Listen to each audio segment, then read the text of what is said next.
Voice of മുജീബിലേക്ക് ഏവർക്കും സ്വാഗതം. പരാജയമറിയാതെ മുന്നേറിയിരുന്ന Punjab super കിങ്സിനെ നിലവിലിപ്പോൾ ആർക്കും പരാജയപ്പെടുത്താമെന്ന അവസ്ഥയിലെത്തിയിരിക്കുന്നു.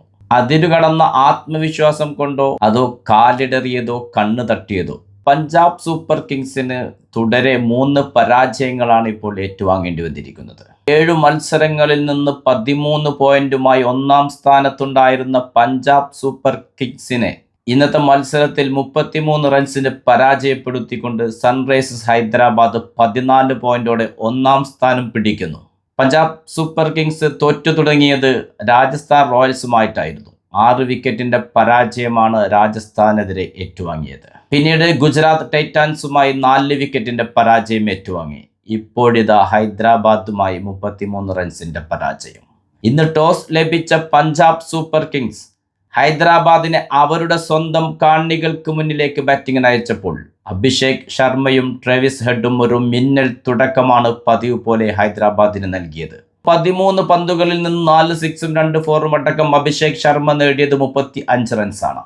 ഇന്ന് ഓറഞ്ച് ക്യാപ്പിന് വേണ്ടി മത്സരിച്ചത് ഹൈദരാബാദിന്റെ തന്നെ 2 താരങ്ങളായിരുന്നു, അഭിഷേക് ശർമ്മയും ക്ലാസനും. പക്ഷെ ആ മത്സരത്തിൽ വിജയിക്കുന്നത് ക്ലാസനാണ്.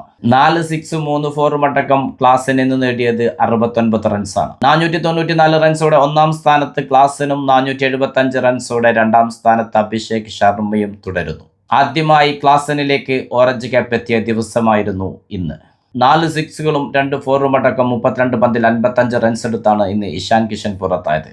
അതിൽ വൈശാഖിനെതിരെ നേടിയ ഹാട്രിക് സിക്സും ഉൾപ്പെട്ടിരുന്നു. ട്രേവിസ് ഹെഡ് 19 പന്തുകളിൽ നേടിയത് 38 റൺസ് ആയിരുന്നു. നിതീഷ് കുമാർ റെഡ്ഡി 13 പന്തിൽ നേടിയത് 29 റൺസ്. ഹൈദരാബാദിന്റെ ഏറ്റവും മികച്ച ഓൾറൗണ്ടറായി മാറിക്കൊണ്ടിരിക്കുന്നു നിതീഷ് കുമാർ റെഡ്ഡി. ബൗളിങ്ങിനെത്തി 2 ഓവറിൽ വെറും 11 റൺസ് മാത്രം വിട്ടുകൊടുത്തൊരു വിക്കറ്റും നേടിയെടുക്കുന്നു. 4 ഓവറിൽ 34 റൺസ് വിട്ടുകൊടുത്ത് 2 വിക്കറ്റുകൾ നേടിയ ക്യാപ്റ്റൻ കമ്മിൻസ് ആണ് ഇന്ന് കളിയിലെ പ്ലെയർ ഓഫ് ദ മാച്ച് അവാർഡിന് അർഹനായിരിക്കുന്നത്. 236 എന്ന വിജയലക്ഷ്യത്തിലേക്ക് ബാറ്റിംഗിനിറങ്ങിയ പഞ്ചാബിന് തുടക്കം മുതൽ വിക്കറ്റുകൾ നഷ്ടമായിക്കൊണ്ടിരുന്നു. ക്യാപ്റ്റൻ ശ്രേയാസ് അയ്യർ ഇന്ന് വീണ്ടും ഉത്തരവാദിത്തം മറന്നുപോകുന്ന കാഴ്ചയും നമ്മൾ കണ്ടു.